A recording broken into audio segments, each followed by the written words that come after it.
నమస్తే, నేను Roja. Welcome to special debate. Congress పార్టీలో ఓ వికెట్ పడింది. సీనియర్ నేత మాజీ మంత్రి జీవన్ రెడ్డి రాజీనామా చేశారు.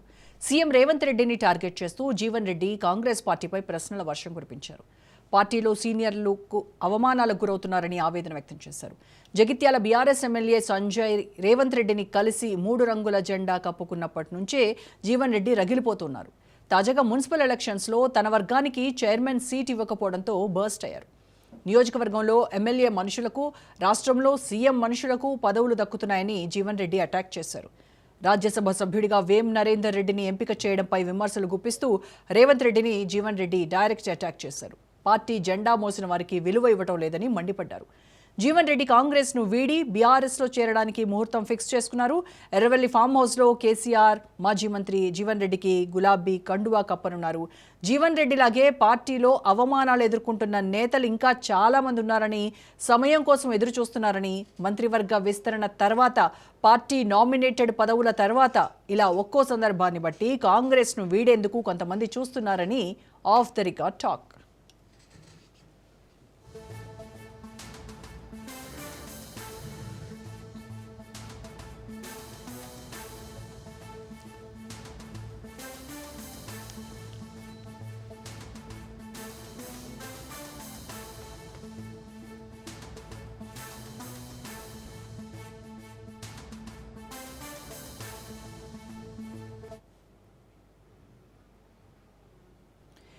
ఇటు రేవంత్ రెడ్డి రాజకీయ విమర్శలపై బీఆర్ఎస్ ఎల్పీ ఉపనేత హరీష్ రావు సైతం నిప్పులు చెరిగారు. తనను సిద్దిపేటలో ఓడించిన కాంగ్రెస్ నేతకు మంత్రి పదవిని ఆఫర్ చేసిన సీఎంకు ఓపెన్ ఛాలెంజ్ చేశారు.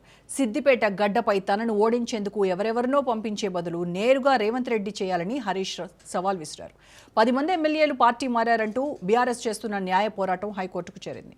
బీఆర్ఎస్ పిటిషన్పై హైకోర్టు నోటీసులు జారీ చేసింది. ఆపరేషన్ ఆకర్షల వల అసంతృప్తి సెగలు కొనసాగుతుండగా తాజాగా నియోజకవర్గాల డీలిమిటేషన్ అంశం తెరపైకి రావడం, మహిళా రిజర్వేషన్లు అమలయ్యే ఛాన్స్ ఉండటంతో తెలంగాణలో రాజకీయం ఇప్పుడిప్పుడే రంజుగా మారుతోంది. ఎన్నికలు ఇంకా 2 ఏళ్లున్నా ప్రతినిత్యం నియోజకవర్గాల లిమిట్స్ మార్పు చేర్పులతో పాటు నేతలు సైతం పార్టీలు మారే అవకాశం ఉందనేటువంటి టాక్ వినిపిస్తోంది. రైట్గా జీవన్ రెడ్డి రాజీనామా అంశం కాంగ్రెస్లో ప్రకంపనలు సృష్టిస్తోంది. మరి ఆయన నెక్స్ట్ అడుగులు ఎటువైపు ఏ రకంగా ఉండనున్నాయి? ఇదే అంశంపై ఇవాళ డిబేట్లో మనం మాట్లాడదాము. డిబేట్లో పార్టిసిపేట్ చేస్తున్నారు బీజేపీ నాయకులు పైలా కృష్ణారెడ్డి గారు ప్రస్తుతానికి మనకు అందుబాటులో ఉన్నారు. మరి కాసేపట్లో కాంగ్రెస్ అధికార ప్రతినిధి గౌరీ సతీష్ గారు అండ్ బీఆర్ఎస్ నాయకులు బచ్చు శ్రీనివాస్ మనతో జాయిన్ అవుతారు. రైట్, ముందుగా కృష్ణారెడ్డి గారు నమస్కారం అండి.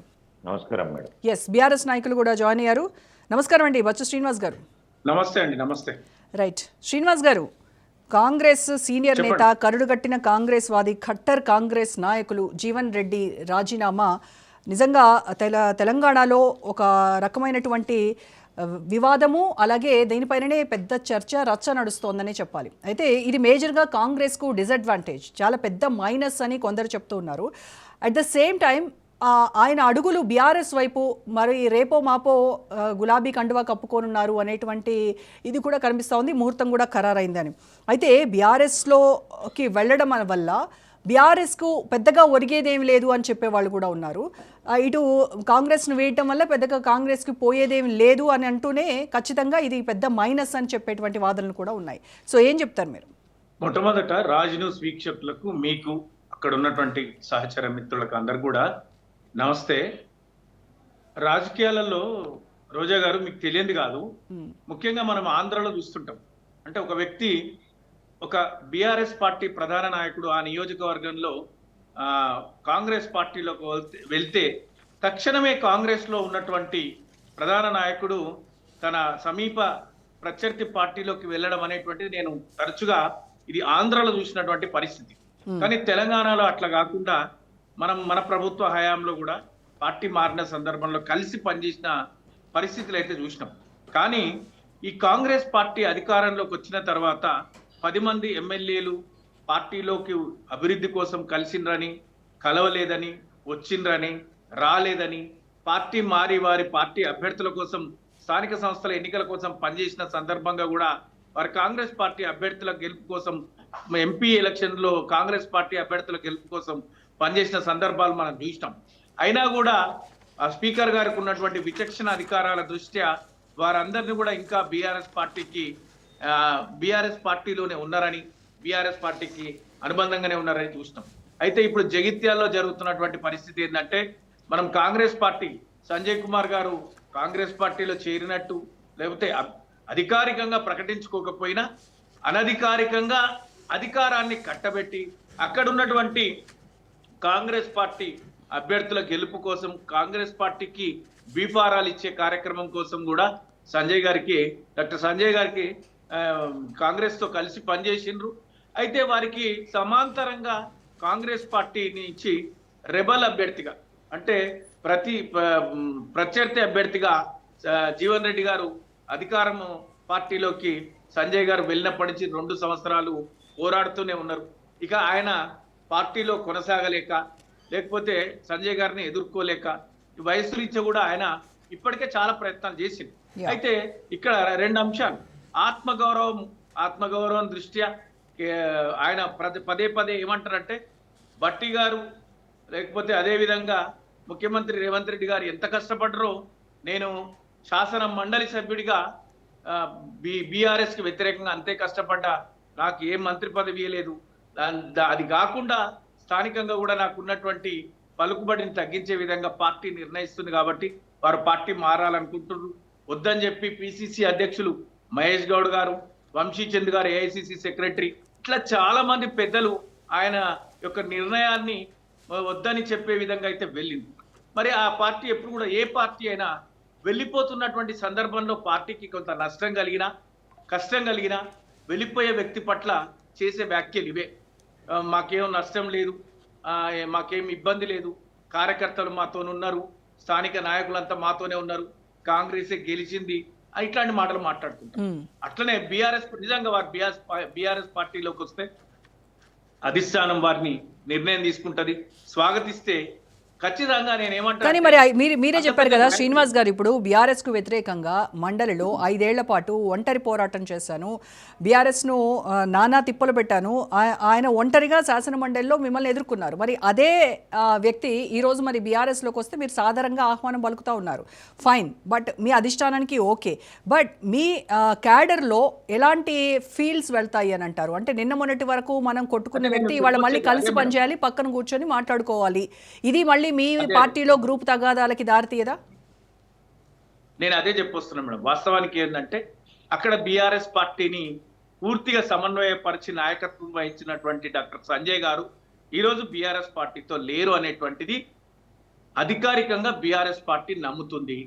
అనధికారికంగా అసలు అయినా బీఆర్ఎస్ పార్టీతోనే ఉందని కాంగ్రెస్ పార్టీ పక్షాన ఎన్నికైనటువంటి స్పీకర్ గారు, శాసనసభ స్పీకర్ గారు ఇంకా బీఆర్ఎస్ తోనే ఉన్నారంటున్నారు. నిజాలు మనకు తెలుసు ఏమంటే, సంజయ్ గారు మనతో లేరు, ఇప్పుడు కాంగ్రెస్ తో ఉన్నారు. కాబట్టి ఖచ్చితంగా ఈ రోజు వారు కనుక బీఆర్ఎస్ పార్టీలోకి వస్తే బీఆర్ఎస్ శ్రేణులు కానీ, బీఆర్ఎస్ అక్కడ ఉన్నటువంటి బీఆర్ఎస్ ద్వితీయ శ్రేణి నాయకత్వం కానీ, స్థానిక అంటే గ్రామ స్థాయి నుంచి కూడా, అంటే అంత పెద్ద మనిషి పార్టీకి వచ్చి పనిచేస్తా అంటే అధిష్టానం ఒప్పుకున్న తర్వాత వాళ్ళు కలిసి పనిచేస్తారు, సమన్వయంతో ఉంటారు, వారి నాయకత్వాన్ని ముందుకు తీసుకెళ్తారు.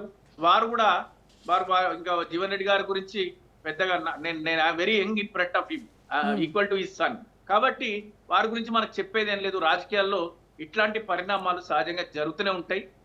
వీటిని స్వాగతించాల్సినటువంటి అనివార్యమైనటువంటి పరిస్థితులు కూడా శ్రేణులకు ఉంటాయి, నాయకత్వం అవసరం కాబట్టి నేను అనుకోవడం ఏమంటే, నిజంగా బీఆర్ఎస్ పార్టీలోకి వారు వస్తే బీఆర్ఎస్ పార్టీ శ్రేణులు, అక్కడ ఉన్నటువంటి ద్వితీయ శ్రేణి నాయకత్వం కలిసి పనిచేస్తారు. పార్టీ అభ్యున్నతి కోసం రాబోయే రోజులలో ఇట్లాగో సంజయ్ గారు కాంగ్రెస్ తో ఉన్నారు కాబట్టి మా పార్టీ బలపడుతుంది, బలవంతమవుతుంది అని నేను నమ్ముతున్నా. రైట్ శ్రీనివాస్ గారు, ఇక్కడ మనకు ఒక విషయం అర్థం కావాలి. సంజయ్ బీఆర్ఎస్లోనే ఉన్నారు అని చెప్తున్నారు కదా, బీఆర్ఎస్తోనే ఉన్నారు అని అధికార పక్షం చెప్తోంది. మరి అలాంటి సంజయ్ బీఆర్ఎస్లోనే ఉంటే ఇక్కడ కాంగ్రెస్ పార్టీకి సంబంధించినటువంటి జగిత్యాల నేత జీవన్ రెడ్డికి ఏంటి పేచి? వీళ్ళిద్దరూ వేరు వేరు పార్టీలు కదా, ప్రత్యర్థులు కదా, మరి ఇద్దరికి ఏంటి పేచి? అది చాలా సింపుల్ కదండి. ఇప్పుడు అధికారికంగా అనధికారికంగా అందరూ కూడా కాంగ్రెస్ తోనే ఉన్నారు. ఆ 10 మంది ఎమ్మెల్యేలు కాంగ్రెస్ పార్టీతోనే ఉన్నారు. అది దారుణమైన విషయము. మన అందరి విషయంలో 9 మంది విషయంలో స్పీకర్ గారు ఏ చర్య తీసుకోకపోయినా దానం నాగేందర్ గారి విషయంలో మన అందరికీ కనిపించింది. అంటే ఇది నిజం తెలిసిన సత్యం, అంటే నిజాన్ని మార్చగలుగుతామేమో కానీ సత్యాన్ని మార్చలేరు. నిజానికి సత్యానికి అంత తేడా ఉంటుంది. సత్యం ఏంటంటే వారు అధికారికంగా ఆ కాంగ్రెస్ పార్టీ పక్షాన ఎంపీగా పోటీ చేసిన తర్వాత కూడా వారు బీఆర్ఎస్ పార్టీతోనే ఉన్నారని స్పీకర్ గారు తీర్పు ఇచ్చిండ్రు. ఆ తీర్పు మళ్ళీ హైకోర్టులో అప్పీల్ చేసిండ్రు. దానిపైన విచారణ కూడా జరుగుతుంది. స్పీకర్ గారికి కూడా నోటీసులు ఇవ్వడం జరిగింది హైకోర్టు. కాబట్టి ఇట్లాంటి అసత్యమైనటువంటి మాటలు నిజంగా వాళ్ళు ఒప్పుకుంటే పోయే నష్టం ఏంటనేది నాకు అర్థం కావటం లేదు. అవును, వాళ్ళు మా అభివృద్ధి కోసం మాతోనే కలిసి పనిచేస్తున్నారు, లేదా నియోజకవర్గ అభివృద్ధి కోసం కాంగ్రెస్ తోనే ఉన్నారని చెప్పడానికి ఎందుకు సంకోచిస్తున్నారు? ఎందుకు ఆ ధైర్యం సరిపోతలేదు? అట్లాంటి మాటలు అంటే వాళ్ళ మీద బీఆర్ఎస్ వేటు వేస్తుందా? వేటు వేస్తే మళ్ళీ ఎలక్షన్స్కి వెళ్ళాలి, బై ఎలక్షన్స్ జరుగుతాయి. అపనమ్మకంతో అభద్రతతోని వాళ్ళు కొనసాగుతున్నట్లుంది. కాబట్టి నిజం సత్యం వాళ్ళు కాంగ్రెస్ పార్టీతోనే ఉన్నారు. ఇట్లాంటి సందర్భాల్లో వాళ్ళని వ్యతిరేకించే వాళ్ళు, వాళ్ళతోని పొసగలేని వాళ్ళు మరో రాజకీయ ప్రత్యామ్నాయం కోసం, రాజకీయ మనుగడ కోసం ఖచ్చితంగా ప్రత్యామ్నాయాన్ని వెతుకుతారు. అందులో బీఆర్ఎస్ మొదటి పక్షమై బీఆర్ఎస్ పార్టీకి ఎవరు వచ్చినా కూడా బీఆర్ఎస్ పార్టీ ప్రతి ఒక్కరిని స్వాగతిస్తుంది. బీఆర్ఎస్ కి బలం చేకూరుతుందని. అదే బీఆర్ఎస్ పార్టీలోకి వస్తే మీరు స్వాగతిస్తారు, బీఆర్ఎస్ పార్టీలోకి వస్తేనేమో చేరికలు, అదే కాంగ్రెస్ పార్టీలోకి వెళ్తేనేమో ఫిరాయింపులా? అంటే మీరు చూడండి, వారు ఎమ్మెల్యేగా లేరు, వారికి ఇప్పుడు అధికారం వారికి ఏదైనా అంటే is not elected from the Congress party. Congress party అంటే ఓకే, జీవన్ రెడ్డి విషయమే కాదు, జీవన్ రెడ్డి ఒక్క విషయంలోనే కాదు, చెప్పండి. అంటే జీవన్ రెడ్డి మేమేమి చెప్తలేం కదండి. ఇప్పుడు ఈ పార్టీ ఫిరాయింపుల విషయంలో బీఆర్ఎస్ పార్టీ చాలా స్పష్టత ఇచ్చింది. ఏమని? మా హయాంలో కూడా మేము తీసుకున్నది ఈ చట్టబద్ధంగా, చట్ట వ్యతిరేకంగా మేము తీసుకోలేదు. 2/3 of Congress party, TDP, CPI ఎవరు వచ్చినా కూడా మాతో కలిసి పనిచేయడానికి, ఎవరు వచ్చినా కూడా చట్టానికి వ్యతిరేకంగా కాకుండా చట్టబద్ధంగా మా పార్టీలో విలీనం అయినప్పుడు మేము వాళ్ళని స్వాగతించినాం, కలిసి పనిచేసినాం. తెలంగాణ సర్వతోముఖ అభివృద్ధికి బీఆర్ఎస్ పార్టీ హయాంలో ఉన్న ప్రభుత్వంలో ఉన్నంత కాలం పనిచేసింది. ఈ పార్టీ ఫిరాయింపులు కొత్తగా బీఆర్ఎస్ పార్టీ ఆవిర్భావము తర్వాత బీఆర్ఎస్ ప్రోత్సహించింది కాదు. అంతకుముందు కాంగ్రెస్ పార్టీ ఆయారాం గయారాం నుంచి 1952 నుంచి ఒకే రోజు 3 సార్లు పార్టీ మార్చిన సందర్భం. 356 ఆర్టికల్ ప్రకారం వినకపోతే దేశవ్యాప్తంగా ప్రాంతీయ పార్టీలను ఎక్కడికక్కడ బర్తరఫ్ చేసినటువంటి ఘనత కాంగ్రెస్ పార్టీకి. దానికోసమే కదా మళ్ళీ వాళ్ళే కదా యాంటీ డిఫెక్షన్ లా తీసుకొచ్చింది కూడా వాళ్ళే కదా. రైట్, కాంగ్రెస్ అధికార ప్రతినిధి గౌరీ సతీష్ గారితో మాట్లాడదాం. సతీష్ గారు, 40 ఏళ్లుగా కాంగ్రెస్ జెండా మోసిన కరుడుగట్టిన కాంగ్రెస్ వాదిగా పేరున్నటువంటి జీవన్ రెడ్డి ఈరోజు కన్నీళ్లు పెట్టుకొని కాంగ్రెస్ పార్టీకి రాజీనామా చేయాల్సినటువంటి పరిస్థితి వచ్చింది. సొంత పార్టీలోనే అవమానాలు తట్టుకోలేక అక్కడ సీఎం పైనే బహిరంగంగా విమర్శలు చేస్తూ తన అసంతృప్తిని బయట పెట్టారు అనంటే పార్టీలో ఏం జరుగుతోంది? విధేయత కంటే వలసలకే ఎక్కువగా ప్రాధాన్యం ఇస్తుందా కాంగ్రెస్ పార్టీ? ఏం జరుగుతోంది? సీఎం టార్గెట్గానే మీరు కూడా విన్నారు జీవన్ రెడ్డి స్పీచ్. మొత్తం 2.5 సంవత్సరాలు ఏ పదవి అడగలేదు, ప్రభుత్వ సలహాదారుని అడిగానా, కార్పొరేట్ చైర్మన్ ఏమన్నా అడిగానా, ఎందుకు నన్ను ఇంత అవమానపరిచారు? చేరికల పైన, ఫిరాయింపుల పైన కనీసము నా సంబంధించినటువంటి నియోజకవర్గంలో చేరుతూ ఉంటే కనీసం ఇన్ఫార్మ్ చేయరా? ఈవెన్ ఈ విషయంలో మీ పీసీసీ కూడా ఫెయిల్ అయింది. జీవన్ రెడ్డిని బుజ్జగించడానికి వెళ్ళినటువంటి పీసీసీ దగ్గర జీవన్ రెడ్డి అడిగినటువంటి ప్రశ్నలకు సమాధానం లేదు. ముందుగా ప్యానెల్లో ఉన్నటువంటి భారతీయ జనతా పార్టీ సీనియర్ నాయకులు నరసింహారెడ్డి గారు, అదే రకంగా బీఆర్ఎస్ నాయకులు శ్రీనివాస్ గారు, మీకు రాజ్ న్యూస్ ప్రేక్షకులందరూ కూడా సాయంకాలం నమస్కారం తెలియజేస్తూ, తెలంగాణ రాష్ట్రంలో సీనియర్ నాయకుల్లో కాంగ్రెస్ పార్టీలో కానీ మిగతా రాజకీయ పార్టీలు కానీ చెప్పుకోదగ్గ వ్యక్తుల్లో జీవన్ రెడ్డి గారు ఒకరు అనేది వాస్తవ పరిస్థితి. దాంతోపాటుగా వారు ఏదైతే ఈరోజు నిర్ణయం తీసుకున్న విషయము చాలా బాధాకరమైన విషయం. ఓ కాంగ్రెస్ పార్టీ కార్యకర్తగా 20 ఏళ్ళుగా కాంగ్రెస్ పార్టీలో పనిచేస్తున్నటువంటి కాంగ్రెస్ పార్టీ ప్రాథమిక సభ్యునిగా నా వ్యక్తిగతమైనటువంటి ఆలోచన. దాంతోపాటుగా ఎప్పుడైనా వ్యక్తి కంటే వ్యవస్థ ముఖ్యమనేది మనం వాస్తవాన్ని గ్రహించాలి. గౌరవ జీవన్ రెడ్డి గారిని వ్యక్తిగతంగా ఎక్కడైతే వారు నొచ్చుకున్నారో మనం ప్రత్యక్షంగా చూడడం అనేది జరిగింది. దాంతోపాటుగా గతంలో అధికారంలో ఉన్నటువంటి రాజకీయ పార్టీ ఏ విధంగా మాట్లాడి మేము పడగొడతాం, ఉండనియమని చెప్పి మాట్లాడినట్టు, మా దగ్గర డబ్బు ఉంది మేము ఏమైనా చేయగలుగుతామని మాట్లాడినటువంటి మాటలు. దానికి అనుగుణంగానే మేము కూడా మిగతా వాళ్ళు ఏదైతే మాట్లాడారో మేము రాజకీయం చేయకున్నాం, మాది రాజకీయ పార్టీ, మాది మన కొట్టు కాదు అన్నట్టు మాట్లాడినటువంటి మాజీ ముఖ్యమంత్రి గారి మాటలు కూడా ఒకసారి గుర్తు చేసుకోవాల్సినటువంటి సందర్భం. అందులో భాగంగానే ఎవరైతే అభివృద్ధిని ఆకాంక్షించి ప్రభుత్వంలో జాయిన్ కావాలని రావడం జరిగిందో వారిని కూడా ప్రభుత్వంలో భాగస్వాములు కావడానికి గౌరవ ముఖ్యమంత్రి గారు కానీ, మిగతా మంత్రులు కానీ, ఏఐసిసి కానీ, పిసిసి కానీ అందరి కోఆర్డినేషన్ తోటి అందరితో సంప్రదించిన తర్వాత అక్కడక్కడ ఉన్నటువంటి పరిస్థితులకు అనుగుణంగా ఎమ్మెల్యేలను జాయిన్ చేసుకోవడం అనేది జరిగింది. ప్రభుత్వంలో పార్టిసిపేట్ కావడం అనేది జరిగిందనేది వాస్తవానికి గ్రహించాలి. మరి గౌరవ జీవన్ రెడ్డి గారికి కాంగ్రెస్ పార్టీగా if I am not wrong 4 సార్లు ఎమ్మెల్యేగా, ఒకసారి ఎంపీఎల్సీగా, 3 టైమ్స్ ఎంపీగా బీఫామ్ ఇచ్చినటువంటి పార్టీ కాంగ్రెస్ పార్టీ. తెలంగాణ రాష్ట్రంలో ఎమ్మెల్యేగా ఓడిపోయినటువంటి వ్యక్తులకు ఎవరికి కూడా బీఫామ్ ఇవ్వకపోయినా ఎంపీగా పోటీ చేయడానికి గౌరవ జీవన్ రెడ్డి గారికి పిసిసి కానీ, ఏఐసిసి కానీ, తెలంగాణ రాష్ట్రంలో ఉన్నటువంటి సీనియర్ నాయకులందరూ కూడా ఏకీభవించినటువంటి ఒకే ఒక పేరు జీవన్ రెడ్డి గారు. వారు ఏ విధంగా పార్టీకి సేవ చేశారో అదే రకంగా పార్టీ కూడా వారికి గుర్తింపునిచ్చింది అనేది వాస్తవం అనేది మనం అందరం కూడా ఆలోచించవలసినటువంటి విషయం రాజకీయాలకు అతీతంగా. దాంతోపాటు కాంగ్రెస్ పార్టీలో తనకు ఇప్పుడు గుర్తింపు లేదు అని అంటున్నారు. కాంగ్రెస్ పార్టీ మొదటి నుంచి తనకు ప్రాధాన్యం ఇచ్చింది, మంత్రి పదవి ఇచ్చింది, కరెక్ట్గానే గౌరవించింది, సత్కరించుకుంది. కానీ ప్రజెంట్ కదా, ఇప్పుడు కదా ఆయనకు వచ్చినటువంటి కష్టం, ఆయనకు పడుతున్నటువంటి అవమానాలు, ఆయన మానసిక క్షోభ ఇవన్నీ కలిసి కదా ఆయన రాజీనామా వైపు దారితీశాయి. సరే, ఎవరైనా రాజకీయ పార్టీ అధికారంలో, ఏదైనా పార్టీ అధికారంలోకి వచ్చినప్పుడు పవర్ని ఆస్వాదించాలా, 10 మందికి హెల్ప్ చేయాలా అనే సహజమైనటువంటి ఆలోచన ఉంటుంది. అందులో భాగంగానే వారికి కూడా ఉంది. కాబట్టి అది కొన్ని అనివార్య కారణాల వల్ల, సామాజిక సమీకరణాల వల్ల, ఇక్కడ జగిత్యాల్లో జరిగినటువంటి ప్రజల యొక్క అభిమతం మేరకు అక్కడ ఈ నిర్ణయం తీసుకోవాల్సి వచ్చిందనేది కాంగ్రెస్ పార్టీకి వాస్తవాన్ని గ్రహించాలి. దాంతోపాటుగా రాజకీయాల్లో ఉన్నప్పుడు ఎప్పుడు పవర్ అనుభవించడం సాధ్యం కాదు అనేది కూడా మనం వ్యక్తిగతంగా ఆలోచించవలసిన విషయం. ఎందుకంటే ఎప్పుడైనా మనతో పాటు మిగతా వాళ్ళకి కూడా అవకాశం కల్పించాలి, మిగతా తరాన్ని కూడా ఎంకరేజ్ చేయాలి అనే ఆలోచన కూడా రాజకీయాల్లో ఉన్నటువంటి సీనియర్లు అయినా ఎవరైనా కానీ పదవులు అనుభవించిన వాళ్ళు కూడా ఆలోచించవలసినటువంటి విషయం. అందులో భాగంగానే అక్కడ జరిగినటువంటి మున్సిపల్ ఎన్నికలు కానీ, అక్కడ జరిగినటువంటి మిగతా సర్పంచ్ ఎన్నికలు కానీ అవన్నిటిని కూడా కాంగ్రెస్ పార్టీ ఆలోచన చేసి ఎవరైతే బాగుంటుంది నెక్స్ట్ తరాన్ని ఎంకరేజ్ చేయాలని చెప్పి కూడా అక్కడ ఆలోచనకు అనుగుణంగా నిర్ణయం తీసుకున్నటువంటి పరిస్థితి. అంతే తప్పితే జీవన్ రెడ్డి గారిని కించపరచాలి, జీవన్ రెడ్డి గారిని నొప్పియాలనే ఉద్దేశము కాంగ్రెస్ పార్టీ కానీ, ప్రజాప్రభుత్వానికి కానీ, గౌరవ ముఖ్యమంత్రి గారికి కానీ, పిసిసి అధ్యక్షులు మహేష్ కుమార్ గౌడ్ గారికి కానీ ఎవరికి వ్యక్తిగతంగా ఉండదని ఆలోచన చేయాలి. ఎందుకనంటే రాష్ట్రంలో అధికారం ఏ విధంగా వచ్చింది, అధికారం రావడానికి అందరు సమన్వయంగా సమిష్టిగా పనిచేస్తేనే కాంగ్రెస్ పార్టీకి సత్ఫలితాలు వచ్చినాయి అనేది వాస్తవ పరిస్థితి తప్పితే ఇంకోటి కాదు. వాస్తవ పరిస్థితి వలస నేతలకే ప్రాధాన్యం ఇస్తున్నారు. ఆయన ఎగ్జాంపుల్స్ కూడా చెప్పారు, ఎవరెవరికి ఎలాంటి పదవులు ఇచ్చారు అనేది.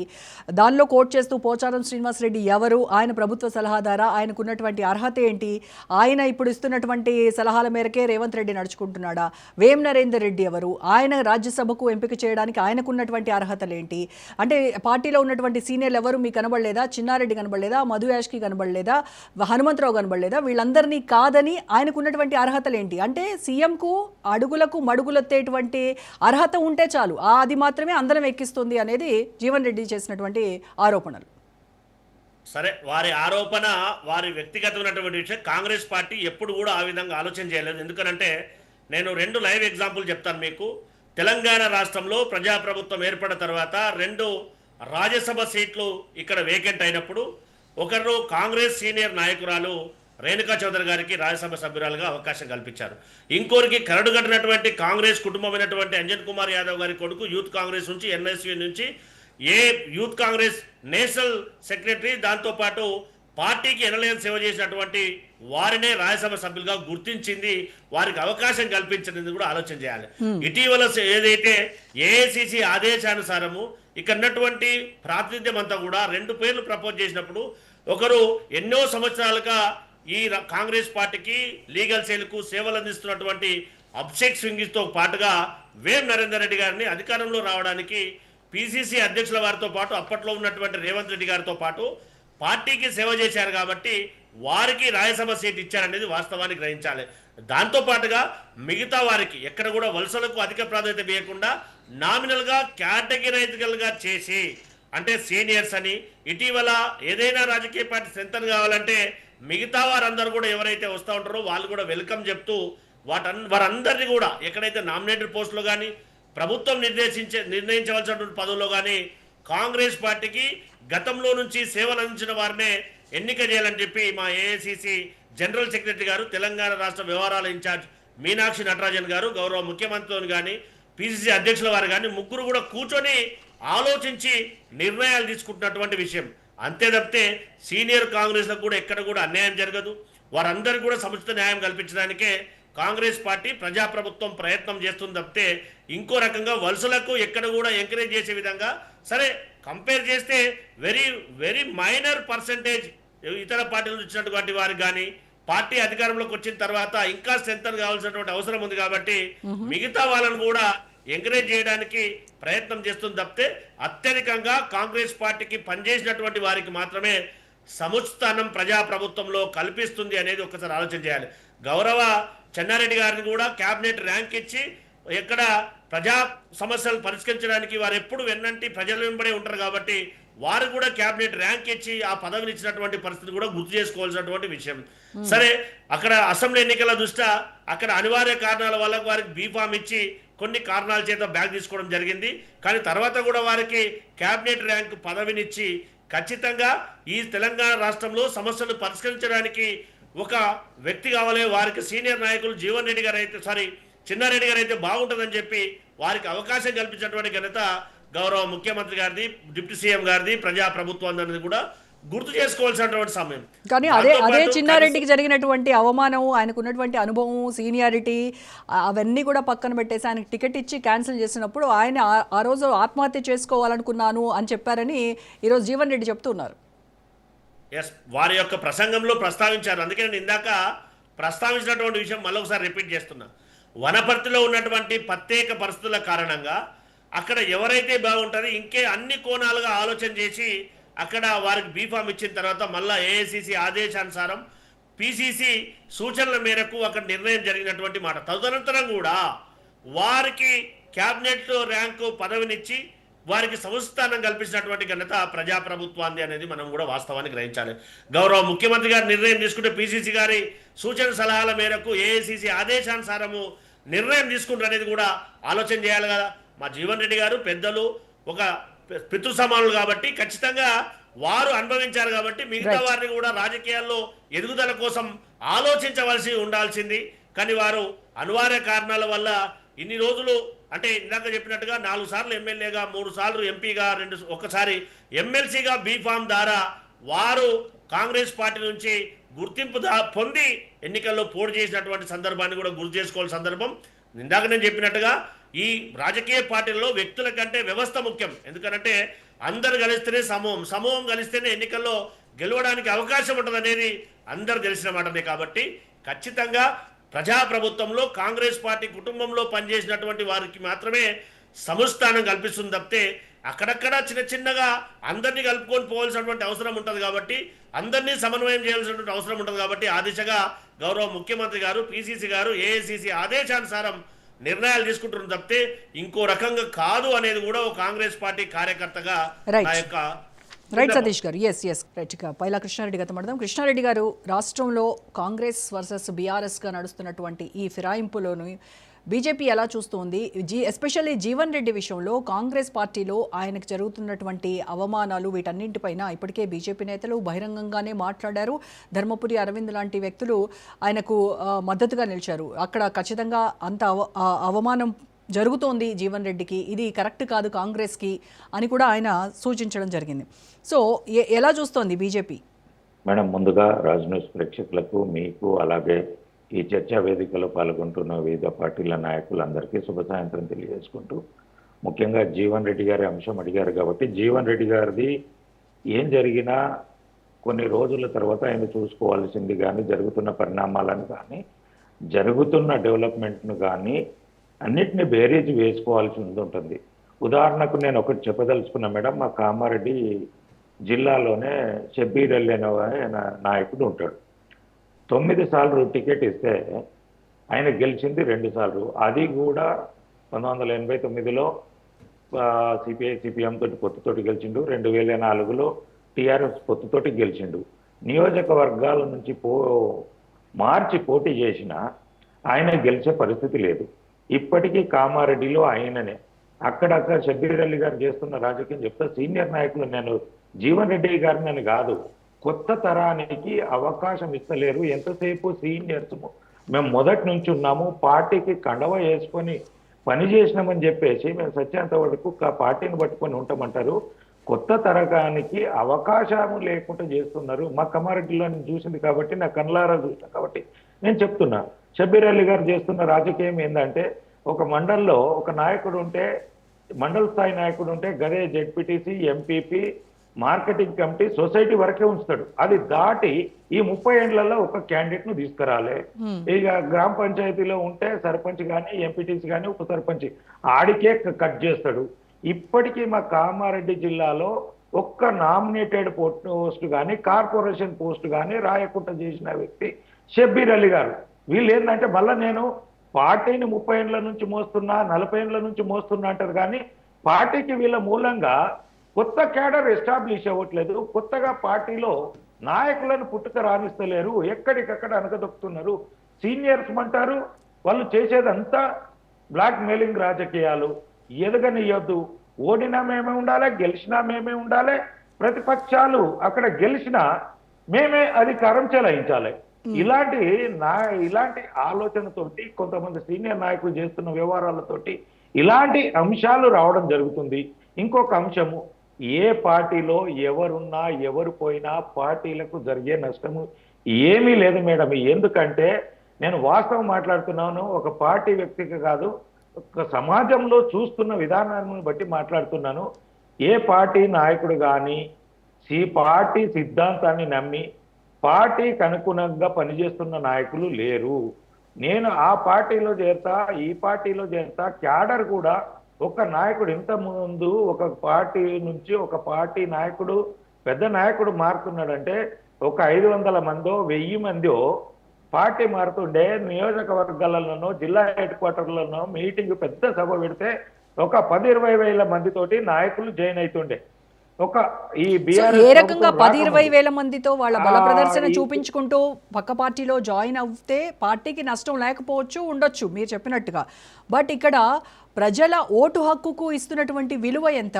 ఒక పార్టీ గుర్తుపైన గెలిచి మరో పార్టీలోకి వాళ్ళ స్వప్రయోజనాల కోసం, సొంత లాభాల కోసమో, ఇంకొక ప్రలోభాలకు లొంగో, ఏదో ఒక కారణం చేత పక్క పార్టీలోకి వెళ్ళడం అంటే ప్రజా ఓటుకున్నటువంటి విలువను వాళ్ళు ఏమాత్రం వాళ్ళు విలువిస్తున్నారు?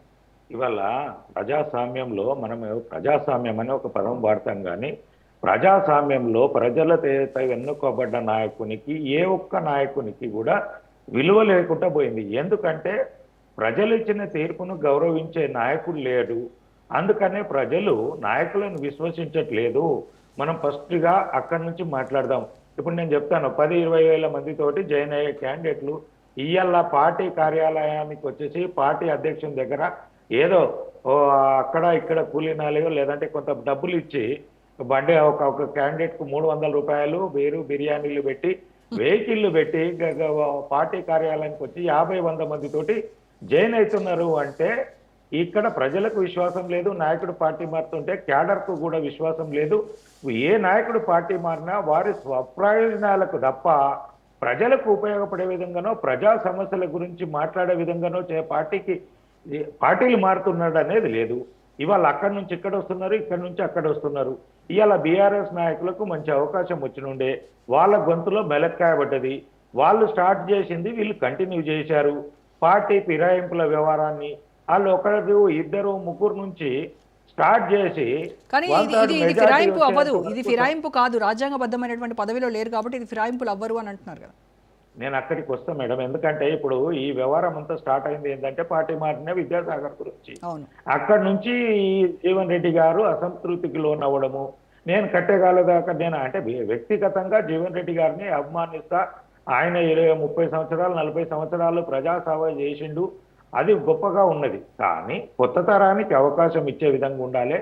ఎవరమైనా పార్టీ సాంప్రదాయాలను పార్టీ నిర్ణయం తీసుకుంది. ఇప్పుడు ఎమ్మెల్యే మారిండంటున్నారా, మారలేడంటున్నారా, ఏ పార్టీలో ఉన్నాడో ఆ ఎమ్మెల్యేకు తెలియదు. కానీ ఈ యొక్క విధానం వచ్చినప్పుడు పార్టీలో కూర్చొని మాట్లాడుకోవాల్సింది ఉంటుంది. కానీ నేను సీనియర్ను, నేను చెప్పేదే వినాలే అంటే ఏ పార్టీలో ఉన్నా, నేను జీవన్ రెడ్డి గారిని అనట్లే, కొంతమంది వ్యక్తులు సీనియర్ అనే ముసుగు వేసుకొని మేము పార్టీకి ఏదో ఉద్ధరించినామని చెప్పేసుకొని మేము సత్యాంత వరకు అదే కుర్చీలోనే కూర్చుంటాం. ఆ నియోజకవర్గాలలో ఇంకొకరికి అవకాశం ఇయ్యము, ఇంకొకరికి ప్రజాసేవ చేసుకోవడానికి దారే చూయించము అనే విధంగా ప్రవర్తించడాలు కొంతమంది నాయకులు, కొంతమంది సీనియర్ల ముసుగులో చేసడము కరెక్ట్ కాదు.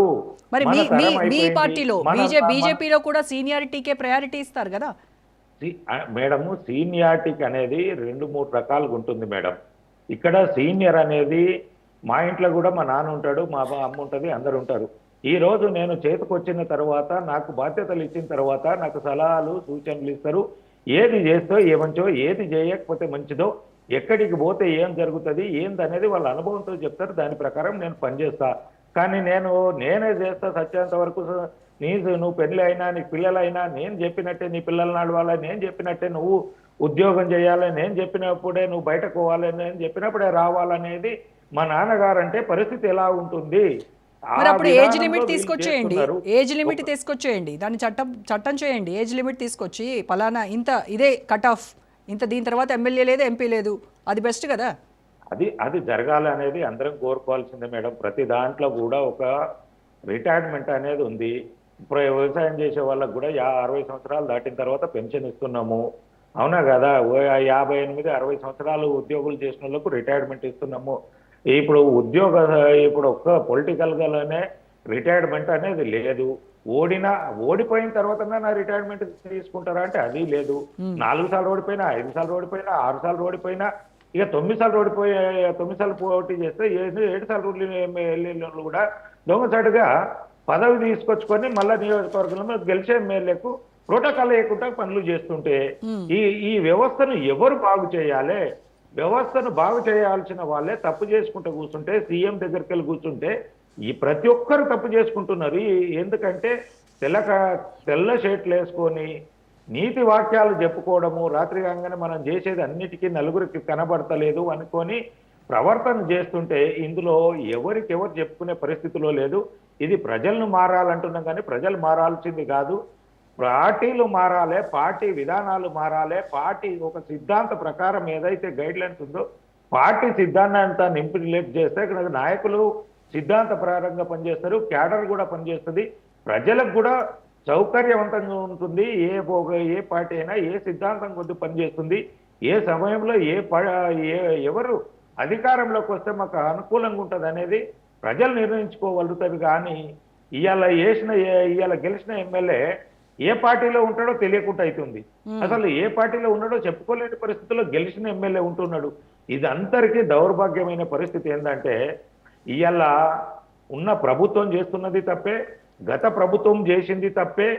ఎందుకంటే ఎంతమంది మనము ఇన్ని విషయాలు చెప్పుకుంటా లాస్ట్కి వచ్చేసి ఇప్పుడు రేవంత్ రెడ్డి గారికి తక్షణ కర్తవ్యంగా 10 మంది కానీ 15 మంది కానీ ఎమ్మెల్యేలు ఆ రోజు కానీ ఈ రోజు కానీ అవసరం ఉంది. ఎందుకంటే తుమ్మితే ఓడిపోయే విధంగా 4 ఎమ్మెల్యేల ఇది ఉన్నారు. కాంగ్రెస్ విధానంలో సీఎం పోస్టుకు 5-6 పోటీ పడేటోళ్ళు ఉంటారు. ఆయన బలాన్ని చూపించుకోవాలంటే, ఆయన బలగాన్ని పెంచుకోవాలంటే ఆయనకు అవసరపడింది. దాన్ని కాపాడుకోవడానికి ఆయన చేసిండు. దానికి ఈ సీనియర్లు సహకరిస్తున్నారా, సహకరిస్తలేరా, ఒంటరైందా, ఏం జరిగేది అనేది ఈ 5 రాష్ట్రాల ఎన్నికల తర్వాత తెలంగాణలో పరిణామాలు శరవేగంగా మారిపోతాయి.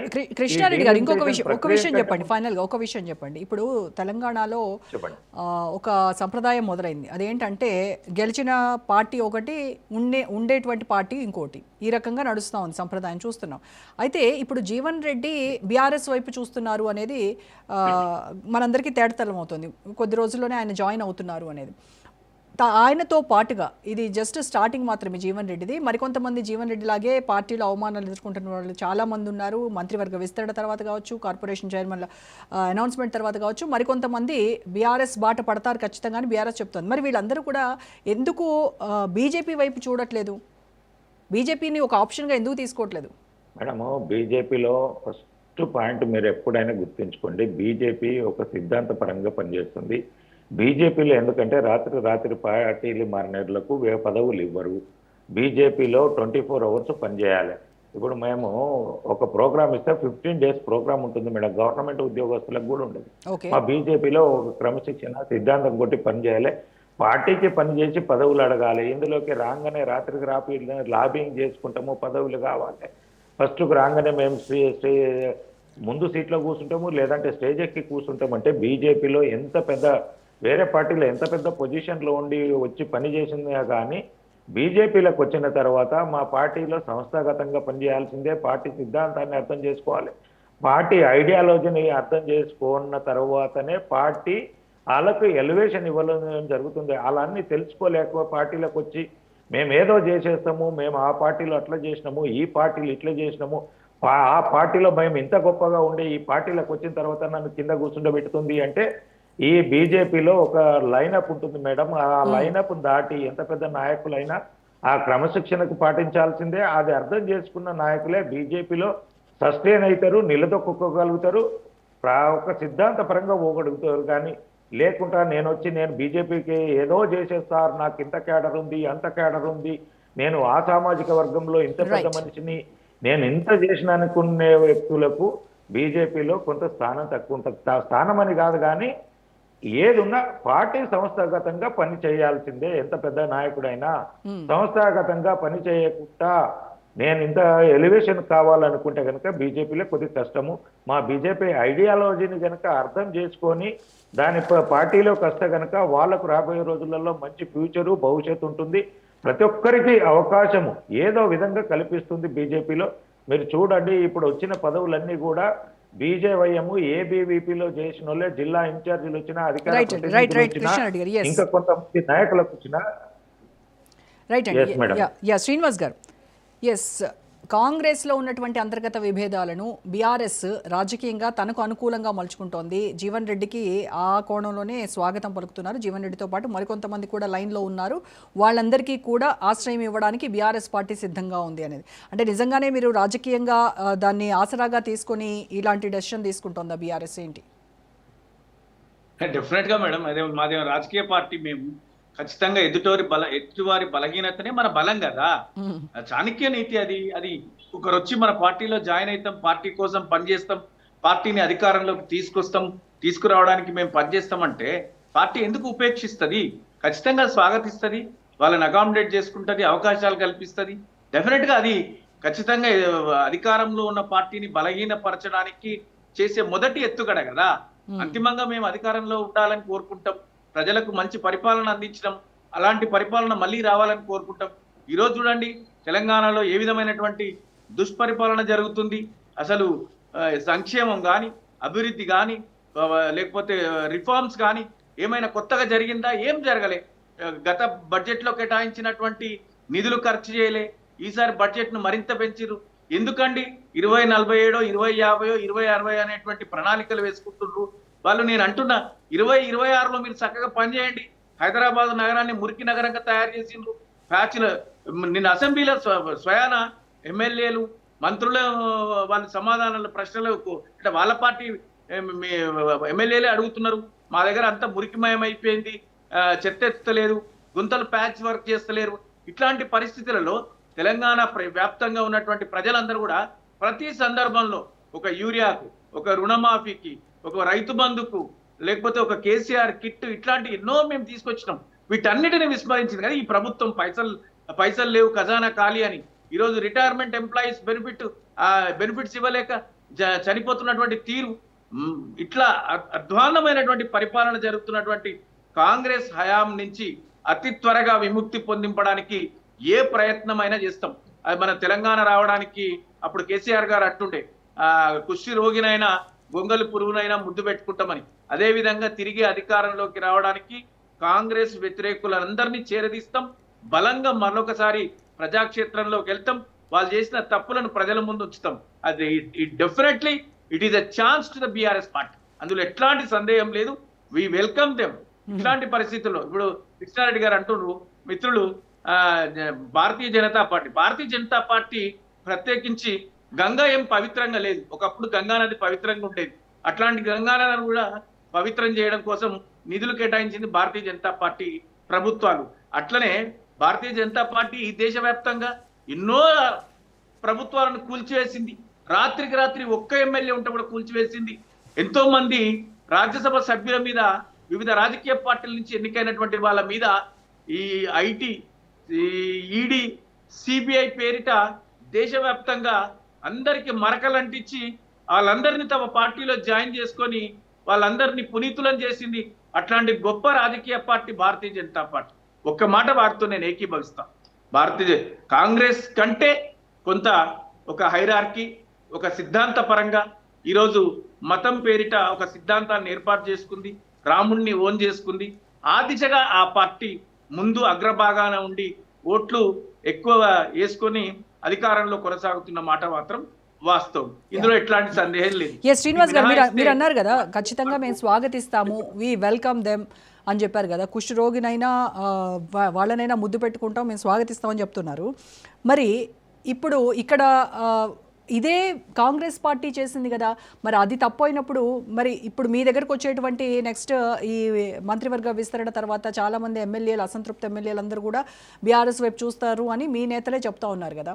మరి అప్పుడు మీరు రాజీనామా చేసిన తర్వాతనే వాళ్ళని మీ పార్టీలోకి ఆహ్వానిస్తారా? ఉప ఎన్నికలకు వెళ్తారా? డెఫినెట్ గా మేడం, రోజా గారు మేము చెప్తున్నాము, మేము ఏదైనా కూడా చట్టబద్ధంగా జరుగుతుంది. మా పార్టీ ఏ కార్యక్రమాన్ని చేపట్టినా చట్టానికి అతీతంగా కాకుండా చట్టానికి లోబడి, రాజ్యాంగానికి లోబడి పని చేయడానికి మేము ప్రయత్నిస్తాం. మా ఉనికినే ప్రశ్నార్థకం చేయాలనుకున్నప్పుడు ఖచ్చితంగా రాజనీతిని ఉపయోగిస్తాం. మాది రాజకీయ పార్టీ. మేము ఎప్పుడు కూడా మా పార్టీ అధ్యక్షులు కేసీఆర్ గారు అనేక సందర్భాల్లో చెప్పిండ్రు, మాది మఠం కాదు, మేము రాజకీయ పార్టీ, రాజకీయమే చేస్తామని చెప్పినాం. డెఫినెట్లీ తెలంగాణ ప్రజల అభివృద్ధి కోసం, తెలంగాణ ప్రజల బాగోగుల కోసం, తెలంగాణ సమగ్ర వికాసం కోసం, అభివృద్ధి కోసం, సంక్షేమం కోసం, దేశంలో అగ్రభాగాన ఉండడం కోసం ఖచ్చితంగా మేము అట్లాంటి చిన్న చిన్న ఏవైనా నిర్ణయాలు, పొరపాట్లు అవసరమైతే చేస్తాం. వాటిని పొరపాట్లు అంటారా, లేకపోతే గ్రహపాట్లు అంటారా, లేకపోతే ప్రభుత్వానికి వ్యతిరేకంగా అంటారా, అనుకూలంగా అంటారా, ఏదైనా తీసుకొని అల్టిమేట్ గా తెలంగాణ ప్రజలకు మంచి జరగాలనేది మా అభిమతం. తెలంగాణ ప్రజలకు బాగుగా జరగాలనేటువంటిది మా ఉద్దేశం, ప్రధాన ఉద్దేశం. అందుకోసం ఈ పార్టీలు మారే సంస్కృతిని తీసుకొచ్చింది కాంగ్రెస్ పార్టీనే. ఈ పార్టీలు మార్పులో బీజేపీ మినహాయింపే కాదు. కాబట్టి మేము మొదలు పెట్టలే, మేమేం ఆపేటోళ్ళం కాదు. Okay, right. మీకు క్లారిటీ ఉంది, మీరు ఒక క్లారిటీతో ఉన్నారు, right? Yeah, yes Satish, yes Gowri Satish గారు. మేడం గారు, బీఆర్ఎస్ పార్టీకి చాలా స్పష్టత ఉంది. దేనికనంటే ఇతర పార్టీల్లో గెలిచినటువంటి ఎమ్మెల్యేలను మంత్రులు చేసే సంప్రదాయం, సంస్కృతి చాలా స్పష్టంగా అర్థమవుతుంది. చెప్తా ఉన్నారు, చాలా సంతోషం. దాంతో పాటుగా వాళ్ళు చేస్తున్నటువంటి, వాళ్ళు పగటి కంటున్నటువంటి కలలుగానే మిగిలిపోతే తెలంగాణ సమాజంలో ఒకసారి గుర్తుపెట్టుకోవాలి బీఆర్ఎస్ టీఆర్ఎస్ పార్టీ నాయకులు. ఎందుకనంటే ఎప్పుడైతే టీఆర్ఎస్ పార్టీని భారత రాష్ట్ర సమితిగా పేరు మార్చుకున్నారో అప్పుడే తెలంగాణతోటి పేగుబంధం తెగిపోయిన మాట ఒకసారి గుర్తు చేసుకోవాలి. దాంతో పాటుగా గొంగల్పూర్ సంగతి దేవుడెరుగు, కుష్టి వలను కించపరిచి మాట్లాడడం అనేది సమంజసం కాదు. దాంతో పాటుగా కనీసం తెలంగాణ ఏర్పాటు కోసము గొంగలి పురుగునైనా ముద్దార్తని చెప్పినటువంటి మాజీ ముఖ్యమంత్రి గారు, గౌరవ బీఆర్ఎస్ పార్టీ అధ్యక్షుడు, తెలంగాణ రాష్ట్రం వచ్చిన తర్వాత తెలంగాణ ఉద్యమకారులను కానీ, తెలంగాణ మిగతా రాజకీయ పార్టీల వారిని కానీ ఏ విధంగా మాట్లాడి ఏ సంప్రదాయానికి తెరలేపినో కూడా అవలోకనం చేసుకోవాలి బీఆర్ఎస్ పార్టీ నాయకులు. అది మరిచి ఇప్పుడు ఇతర పార్టీ వాళ్ళు వస్తేనే మాకు సెంటర్ అయిందంటే ఆ కళలు, ఇందాక నేను చెప్పినట్టుగా కళలుగానే మిగిలిపోతాయి. ఖచ్చితంగా తెలంగాణ రాష్ట్రంలో ఇటీవల జరిగినటువంటి ఎన్నికలు కానీ, మొన్న జరిగినటువంటి గ్రామ పంచాయతీ ఎన్నికలు కానీ, వారు పురుటిగడ్డగా చెప్పుకుంటున్నటువంటి కరీంనగర్ కానీ, సిద్దిపేట కానీ, సంగారెడ్డి కానీ కనీసం అభ్యర్థులను నిలబెట్టినటువంటి పరిస్థితి అనేది ఒక్కసారి గుర్తు చేసుకోవాల్సినటువంటి సందర్భం. అల్టిమేట్ గా ప్రజాస్వామ్యంలో ఓటు హక్కు అనేది విలువైంది. దాని ద్వారానే తెలంగాణ ప్రజలు కానీ భారతదేశంలో ఉన్నటువంటి ఓటర్లు కానీ నిర్ణయాన్ని ప్రకటిస్తారనేది కూడా ఖచ్చితంగా అందరికి తెలిసిన విషయమే. దాని ద్వారానే ఏ విధంగా ఇటీవల జరిగినటువంటి ఎన్నికల్లో ఏ రకమైనటువంటి ఫలితాలు వచ్చాయో, ఏ రకమైనటువంటి మాటలు మాట్లాడితే కూడా ప్రజలు మిమ్మల్ని చీకొట్టారో కూడా గుర్తు చేసుకోవాల్సినటువంటి సందర్భం. అది మరిచి ఇప్పుడు మేము మిగతా పార్టీ వాళ్ళు వస్తేనే మా పార్టీ స్ట్రెంత్ అవుతుంది, మా పార్టీలో క్యాడర్ అంతా చచ్చిపోయింది అంటే ఒక దీనమైనటువంటి స్థితికి పోయింది అనేది వాస్తవంగా ఒప్పుకుంటున్నందుకు కూడా మనం ఒక్కసారి గుర్తు చేసుకోవాలి. ఎందుకంటే మిగతా పార్టీ వాళ్ళు వస్తేనే మాకు స్ట్రెంత్ అవుతుంది, మాది మఠం కాదు రాజకీయం, కానీ మేము ఇతర పార్టీల ఎమ్మెల్యేలను తీసుకొచ్చి మంత్రులను చేస్తాం, వాళ్ళ చైర్మన్ చేస్తాం. ఒక్క నిమిషం శ్రీనివాస్ గారు మాట్లాడిద్దాం. శ్రీనివాస్ గారు చేస్తాము అని అంటే అంతకంటే రాజకీయ రాక్షస క్రీడ ఏమని ఉంటుందా ఒక్కసారి గుర్తుపెట్టుకోవాలి. శ్రీనివాస్ గారు చెప్పండి, మీ అబ్జెక్షన్ చెప్పండి. తర్వాత మేము ఏం మాటకలు తెచ్చినాం, కనీసం భారతీయ జనతా పార్టీ ఇప్పటికైనా ఇతర పార్టీల వాళ్ళని గెలిచిన వాళ్ళని అర్హులుగా ప్రకటించడానికి వాళ్ళు అబ్సల్యూట్ మెజారిటీ ఉంది పార్లమెంట్ లో, చట్టం తీసుకురామని చెప్పండి. రాజకీయాలు చాలా స్పష్టంగా సుస్పష్టంగా ప్రజల యొక్క అభిమతం మేరకే చేయవలసిన బాధ్యత అందరిపై ఉంది కదా. ఆ రకంగా నిర్ణయం తీసుకోవడానికి అవకాశం ఉన్న వాళ్ళు కూడా ఆలోచన చేయాలి కదా. ఇటీవల ఒరిస్సాలో రాజ్యసభ ఎన్నికలు జరిగినప్పుడు ఎవరి ఓటు తీసుకొని రాజ్యసభ సీటు సంపాదించారో కూడా ఒక్కసారి గుర్తుపెట్టుకోవాలి. తెలంగాణ రాష్ట్రం గురించి మా కృష్ణ మాట్లాడిండు, కానీ ఒక కామన్ మ్యాన్ గా తెలంగాణ వాదిగా ఇటీవల జరిగినటువంటి అసెంబ్లీ ఎన్నికల్లో పార్లమెంట్ ఎన్నికల్లో ఎంతమందికి ఒరిజినల్ బీజేపీలకు సీట్లు ఇచ్చారో కూడా మర్చిపోయి మాట్లాడితే ఈ ప్రేక్షకులు కానీ తెలంగాణ సమాజం కానీ శ్రీనివాస్ గారు మాట్లాడండి. రోజా గారు, నేను ఏమంటున్నా, మేము మా పార్టీలోకి ఎవరైనా వస్తే స్వాగతిస్తారా అన్న దానికి నేను మళ్ళొకసారి పునరుద్ఘాటిస్తున్నా. ఏమనంటే ఖచ్చితంగా స్వాగతిస్తాం. అధికార పార్టీ చేస్తున్నటువంటి అంటే వాళ్ళు అంటే ప్రభుత్వం అధికార పార్టీని గద్దె దించడమే మీ లక్ష్యం. అంతే అంతిమంగా తెలంగాణ ప్రజల శ్రేయస్సు కోసం, వాళ్ళను గద్దెదించడం కోసం మాతో ఎవ్వరు కలిసి వచ్చినా కూడా ఖచ్చితంగా వాళ్ళని సాధారణంగా స్వాగతిస్తాం, వాళ్ళతో కలిసి పనిచేస్తాం అనేటువంటిది మా నినాదం. కానీ అనవసరంగా కాంగ్రెస్ పార్టీలో ఉన్న వ్యక్తులను లాక్కొని లేదా కాంగ్రెస్ పార్టీ ఇప్పుడు సతీష్ గారు, మీ పార్టీ నుంచి వెళ్ళేటువంటి ఎమ్మెల్యేలు మీ పార్టీ సిద్ధాంతాలు నచ్చకనో, లేకపోతే మీరు అలవికాని హామీలు ఇచ్చి అవి అమలు చేయలేక అక్కడ ప్రజల దగ్గరకు వెళ్తే వస్తున్నటువంటి వ్యతిరేకతను తట్టుకోలేకో, ఇంకో కారణం ఏదైతే నేను పక్క పార్టీ వైపు చూస్తున్నారు అని అంటే మీరు అది సరి చేసుకోకుండా వాళ్ళు ఎలాగా వెల్కమ్ చెప్తారు, వాళ్ళు వీళ్ళతోనే బతుకుతారా, వాళ్ళు అంత బలహీనంగా ఉన్నారా అని అడిగితే ఏమొస్తుంది? మా పార్టీ వాళ్ళు ఎవరు ఇతర పార్టీలోకి వెళ్ళే అవకాశం లేదు. సరే, జీవన్ రెడ్డి గారి విషయం ఒక ప్రస్తావన పక్కకు పెడితే ఎమ్మెల్యేలు కానీ ఎంపీలు కానీ సీనియర్ నాయకులు కానీ ఎక్కడ కూడా పార్టీ మారనే ఆలోచన లేదు. దాంతో పాటుగా ప్రజాప్రభుత్వం ఇందాక బీఆర్ఎస్ పార్టీ నాయకులు తెలంగాణ ప్రజలను రక్షించడానికి మేము రక్షణ కవచంలా ఉన్నామని చెప్తున్నటువంటి అసంబద్ధమైనటువంటి ఏదైతే మాట ఉందో, తెలంగాణ సమాజం అంతా కూడా అవేర్డ్ పీపుల్. ఎవరు తెలంగాణకు మోసం చేశారో, తెలంగాణ నిరుద్యోగులను పుట్టగొట్టారో, తెలంగాణ రైతులకు కనీసం చనిపోతే పరామర్శించిన వాళ్ళు పక్క రాష్ట్రానికి వెళ్ళి 2 లక్షల రూపాయలు చెక్కులు పంచారో, కనీసం దళిత బంధు పేరుతోని, బీసీ బంధు పేరుతోటి, కులాల పేరుతోటి రాజకీయాలు ఎవరు చేశారో ఈ తెలంగాణ సమాజానికి తెలుసు. అందులో భాగంగానే వారి పట్ల ఉన్నటువంటి వ్యతిరేకత భావాన్ని మాకు ఆశీర్వదించారు తెలంగాణ ప్రజలు. మేమిచ్చినటువంటి అలివిగానే హామీలు కాదు, మేమిచ్చినటువంటి హామీలు నెరవేర్చే హామీలు. ఖచ్చితంగా మెజార్టీ హామీలు నెరవేర్చాం. మిగతా రాబోయే రోజుల్లో మాకున్నటువంటి కాల పరిమితిలో అన్ని సగం కాలం అయిపోయింది. సతీష్ గారు, నేను ఏమంటారో శ్రీదేవి మేడం గారు, మేము 90% హామీలను నెరవేర్చినటువంటి పరిస్థితి. మరి ఉన్నటువంటి సగం కాలంలో మేము నెరవేర్చినటువంటి 10% ఏవైతే ఉన్నాయో వాటన్నిటి కూడా నెరవేర్స్తాం. మేము ఇచ్చినటువంటి హామీలు కాకుండా అడిషనల్ గా సంక్షేమం, డెవలప్మెంట్ రెండు కూడా ప్యారలల్ గా చేయవలసినటువంటి అవసరం ఉంది. కాబట్టి ఆ దిశగా ప్రయత్నం చేస్తున్నాం. వాళ్ళ లెక్క ఈ ప్రభుత్వ భూములను ఆక్రమించడానికి బడా సంస్థలకు అప్పడెప్పడం కాదు. ఈ హైదరాబాద్ ను సంరక్షిస్తాం. ఖచ్చితంగా హైదరాబాద్ నగరంలో ఉన్నటువంటి లేక్స్ కానీ రాక్స్ కానీ పరిరక్షించబడతాయి. హైదరాబాద్ ప్రజలకు అన్ని రకాలుగా డెవలప్మెంట్ కృష్ణారెడ్డి గారు నిర్ణయాల చేత నిర్ణయాలు తీసుకుంటున్నారు. వ్యతిరేకించి ఖచ్చితంగా హైదరాబాద్ ప్రజలను ప్రొటెక్ట్ చేస్తాం. వారికి కావాల్సినటువంటి అవసరాన్ని కూడా నెరవేరుస్తాం. ఓకే, కృష్ణారెడ్డి, ఎలాంటి అనుమానం పడవలసినటువంటి అవసరం లేదు. డన్. కృష్ణారెడ్డి గారు కంక్లూడ్ చేయండి. మేడం ఇందాక ఇద్దరు మాట్లాడుతున్నారు, బీజేపీని టార్గెట్ చేసి మాట్లాడుతున్నారు. బీజేపీలో టార్గెట్ గెలిచిన కాదన్న వాస్తవం. ఒక్క నిమిషం నేను చెప్తాను. బీజేపీలో గెలిచిన 8 మంది ఎమ్మెల్యేలు కానీ నా గతంలో గెలిచిన 2-3 ఒక ఎమ్మెల్యే ఉండే, తర్వాత 3 ఎమ్మెల్యేలు అయినా ఏ ఒక్కరు కూడా పార్టీ మారే సాహసం చేయలేరు, పార్టీ మారరు. మా పార్టీలో సిద్ధాంతపరంగా పనిచేసి గెలుస్తారు కాబట్టి పార్టీ ఐడియాలజీ ప్రకారమే ఉంటారు. ఓకే. ఇవాళ బీఆర్ఎస్ నాయకులు అంటున్నారు ఎవరు వచ్చినా తీసుకుంటాం, మా పార్టీకి ప్రజల మన్నళ్ళు పొంది మేము గెలుస్తాము, ఒక క్యాడర్ను డెవలప్ చేసుకుంటాము, ప్రజా సమస్యల గురించి కొట్లాడతాము, కాంగ్రెస్ చేస్తున్న అవినీతి గురించి ఎవరు ఇచ్చిన హామీలు నెరవేర్చకపోవడమో పార్టీ అనిశ్చితిగా ఉన్నదనేది దాని మీద పోరాటం చేసి ప్రజల మన్నను ఎవరు వచ్చినా మీరు మీ పార్టీలోకి వస్తే మీరు వాళ్ళు వద్దు పొమ్మంటారా మీరు? మేడం మేము తీసుకునేటప్పుడు మేము అన్ని రకాలుగా చూస్తాం, మా పార్టీ సర్వీస్ చేయాల్సిందే. వచ్చినా కానీ పార్టీలో మీరే చెప్పారు ఇందాక, మీ పార్టీలో ఎవరైనా వస్తే ఎక్కువ రోజులు నిలబడరు అనేది. ఎవరు వచ్చినా మా దాంట్లోకి వచ్చిన తర్వాత మా సిద్ధాంతానికి పనిచేయాలన్నాం. వీళ్ళకి అది అవసరం లేదు, ఏదో ఎవరు వచ్చినా వాళ్ళకి ఇస్తారు. మళ్ళీ రేపు పొద్దున వీళ్ళది కాకుండా వీళ్ళ అధికారం రాకపోతే మళ్ళీ అధికారం వచ్చిన వాళ్ళ దగ్గరికి వాళ్ళు పోతారు.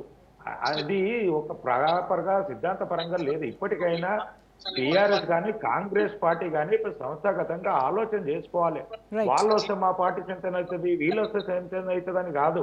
మీ పార్టీ సిద్ధాంతాన్ని నమ్మేస్తున్నాడా, మీ పార్టీకి ఆకర్షితుడు వస్తున్నాడా, ఏ విధానంలో మీ పార్టీలోకి వస్తున్నాడో ఒకసారి వాళ్ళ గురించి మీరు క్షుణ్ణంగా చూసుకొని వచ్చే క్యాండిడేట్ మళ్ళా వచ్చిన తర్వాత ఇక్కడ అధికారం ఉంటే ఉంటాడా, మరి అధికారం పోతే మళ్ళా పార్టీ మారుతాడా, ఏందనేది చూసుకోవాల్సిన అంశం ఉంది.